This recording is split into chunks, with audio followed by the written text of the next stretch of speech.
Interesting হচ্ছে, দেখো তোমাকে যদি একা আমি প্র্যাকটিস করতে দিতাম, দেখি একা একাই একটা রুমের মধ্যে বলো, I think studying abroad can help students become more independent because they have to manage their own responsibilities.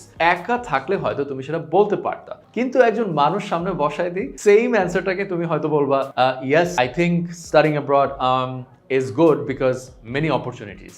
এর মানে কি তোমার ইংলিশ খারাপ? Not necessarily. এর মানে হতে পারে তুমি ইংলিশ চেনো বা বুঝো, কিন্তু এখনো প্রেশারের মধ্যে ইংলিশ প্রডিউস করতে পারতেছো না, অভ্যাসটা তোমার তৈরি হয়নি। Reading and writing gives you time, speaking does. দেখো, রাইটিং এর সময় তুমি থামতে পারো, সেন্টেন্স ডিলিট করতে পারো, গ্রামার চেক করতে পারো, বেটার ওয়ার্ড খুঁজতে পারো, কিন্তু স্পিকিং এ কোয়েশ্চেন শোনার পরে কিন্তু কয়েক সেকেন্ডের মধ্যেই তোমাকে রেসপন্ড করতে হচ্ছে। এখানেই প্যাসিভ ইংলিশ এবং অ্যাক্টিভ ইংলিশের একটা ডিফারেন্স আসে। Passive English versus active English.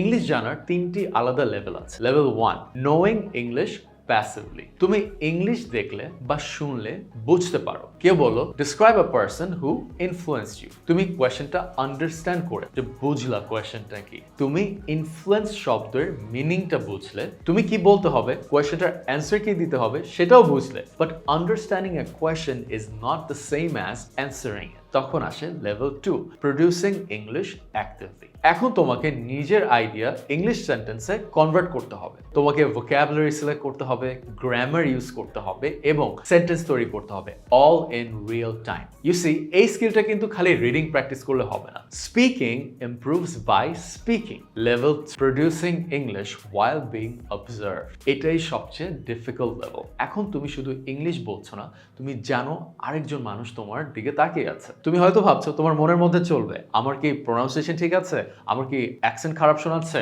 আমার কি গ্রামার কোনো মিস্টেক হচ্ছে, বা এক্সামিনার কি ভাবছে আমি উইক, অর এই ওয়ার্ডটা কি যথেষ্ট অ্যাডভান্সড, আমি কি ভালো ভোকাবুলারি ইউজ করছি, বা আমি কি অনেক স্লো কথা বলছি, আমার অ্যান্সার কি স্টুপিড শোনাচ্ছে। So now half of your attention is on the answer, other half is on yourself, and the moment you start watching and judging yourself while speaking, fluency becomes much harder. তো আসো, চলো দেখি আসলে তোমার মনে কি চলছে এই টাইমটাতে। ধরো এক্সামিনার তোমাকে জিজ্ঞেস করলো, do you think young people should live independently. কোয়েশ্চেনটা কিন্তু ডিফিকাল্ট না, তোমার এখানে অপিনিয়ন দেওয়াটাও easy. Here is what might happen inside your mind. First তুমি কোয়েশ্চেনটা ইংলিশে শুনবে, দেন তোমার মাথায় বাংলায় অ্যান্সারটা আসবে। হ্যাঁ, আমার মনে হয় তরুণদের স্বাধীনভাবে থাকা উচিত, কারণ এতে তারা দায়িত্বশীল হয়।